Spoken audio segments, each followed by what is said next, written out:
Bonjour à tous, le dernier point de Demain nous appartient.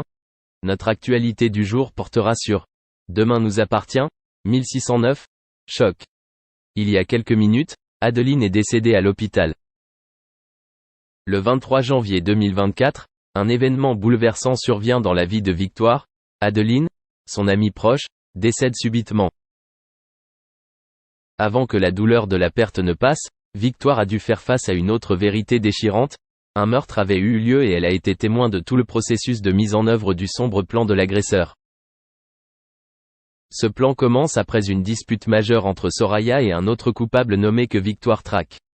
La controverse a explosé comme un violent incendie, laissant des conséquences imprévues. Soraya, qui semblait être la cause du conflit, a quitté les lieux, laissant derrière elle un espace plein de pensées insolites.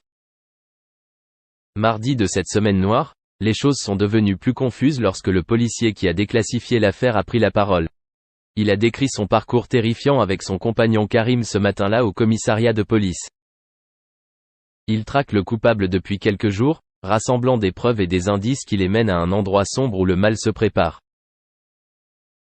Selon le policier, l'agresseur nommé Samuel a percuté Kelkoun avec sa voiture avant de s'enfuir paniqué. Cette preuve explique pourquoi Samuel est soudainement apparu près de la clinique où il participait à une cure de désintoxication. L'histoire derrière le meurtre devient plus complexe, avec des détails entrelacés et des liens entre les personnages qui se dévoilent étape par étape. Alors que Victoire tente d'accepter la perte d'Adeline, elle doit accepter que la vie devienne plus compliquée et pas aussi facile qu'elle le pensait autrefois. La police tente de percer de sombres secrets, et les vies de chacun sont liées d'une manière qu'il n'aurait jamais imaginée.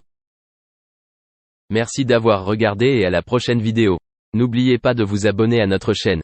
En attendant, dites-nous ce que vous en pensez dans la section commentaires ci-dessous. Au revoir.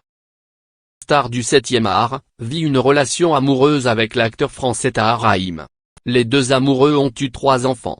En 2017, l'actrice de 37 ans donnait naissance à son premier bébé, le petit ange Souleymane. 2 ans plus tard, c'est une petite fille qui voyait le jour. Cette année, à leur grande surprise, les comédiens sont devenus parents pour la 3e fois en juin dernier. La jeune femme, qui ne s'y attendait pas du tout, explique. Si on m'avait dit que j'accoucherais 2 fois la même année, que j'aurais 3 enfants en 4 ans, et que, sur la même période, je tournerais 10 films, j'aurais dit. Pousse, je ne suis pas capable. L'arrivée de son 3e enfant a été un véritable choc pour Leila Bekti, mais également une grande joie.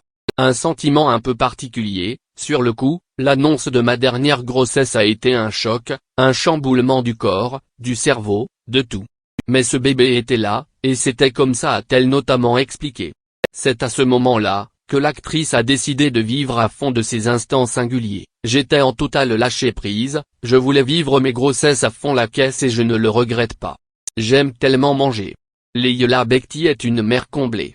La comédienne aime avoir des journées bien remplies, jonglant entre son rôle de mère et ses rôles à l'écran. En plus d'enchaîner les tournages, la jeune femme a raconté le chamboulement du corps, du cerveau, de tout, provoqué par l'arrivée de son 3e enfant. Son plat préféré durant cette période, les frites et la sauce. L'actrice a alors décidé de lâcher prise et de profiter. Le regard des autres, elle en a que faire, je me suis affranchie du regard des autres. Sauf celui de mes enfants. La maternité m'a appris à vivre avec mes doutes, à accepter qui je suis.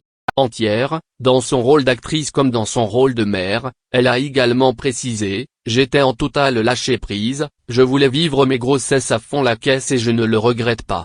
J'aime tellement manger. Et pendant 3 ans, Leila Bekti a alors dû vivre avec 27 kilos. Elle explique qu'elle avait un corps de mère et non plus